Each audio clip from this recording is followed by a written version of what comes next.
হাসরের ময়দানে আমরা বেশিরভাগ মানুষ যে একটা কারণে জাহান্নামে যাব, বেশিরভাগ মানুষ সে একটা কারণ হচ্ছে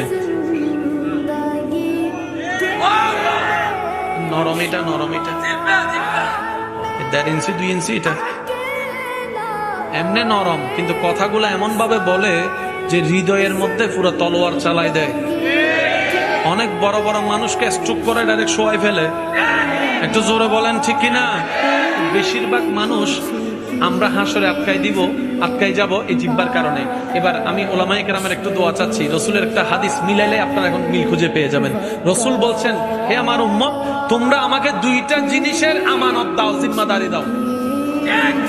তোমরা হেফাজতে রাখবা বলে 2টা জিনিস, একটা হচ্ছে লজ্জাস্থান আর একটা হচ্ছে তোমার জবান। নবী বলে এই 2টা হেফাজতের জিম্মাদারি যে আমাকে দিবে গ্যারান্টি, ইয়া রাসূলুল্লাহ আমি এগুলোকে হেফাজত করব, তাকে জান্নাতের গ্যারান্টি আমি নবী রহমত